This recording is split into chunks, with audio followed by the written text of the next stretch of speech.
Hello, welcome once again. So we are moving to the next episode.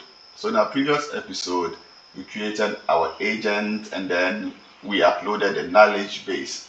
So we are on the knowledge base where we uploaded 3 of the knowledge base we are going to use. Now remember, our agent is going to answer questions on general science. So we have uploaded general science knowledge, right? So that we can also use that. If we don't want to use the knowledge, we can just click here to delete it. All right, you can just click here, delete it, and we can always add more knowledge. So let's say I want to add an additional one. So I'll click on this, and then I'll go and select. So I think this one did not upload, so I'm just going to add that one as well. So I can always delete and always add as and when I need the knowledge base, because it's an agent. It's supposed to have a lot of knowledge to be able to answer to the best of abilities. So I can add more knowledge base. So say we have 57, 58, about 60% uploaded. And then at any point in time, I can also activate the knowledge base once again. So whilst it is uploading, I would wait, and after completing the upload, I will just click on activate knowledge base, and then it will train it. This is what goes on at the background, right? So when you click on activate, a lot of things goes on at the background. That is, the AI is being trained with the knowledge. It's extracted and then trained in the knowledge so that I'd be able to answer questions based on the uploaded document. So now I'll click on activate knowledge once again, and now the agent is here. So I can just go back, say back to Science Tutor, and when I go back, I'll be presented with my agent. Now my agent is ready to help me. So first, I'll just ask, how can you help me?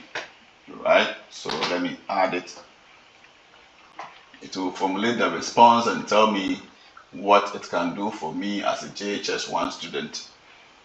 All right, so good. So you see that I can help you understand integrated science concept clearly. So this is what it can help me with, and then gives me a follow-up prompt that I can easily click. So, and then it is also showing me the knowledge base. That is where it is getting its knowledge from. So what topic do you want to learn about? Have you any science questions? Would you like to practice with examples? So let's say if I click on this, absolutely practicing, yeah. So now let's ask a real question. So what question can we ask? So say explain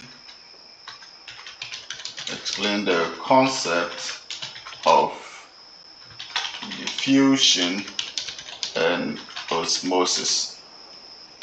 All right, so let's see, explain the concept of diffusion and then osmosis.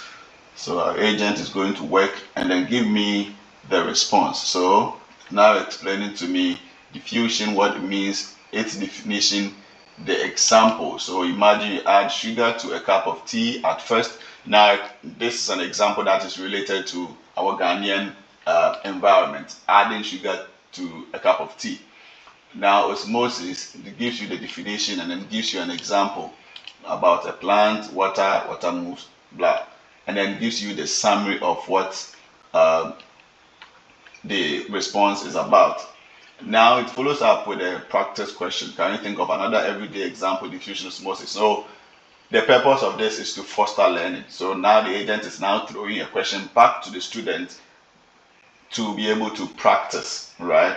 So this is what the Siapa AI Agent Creator is all about.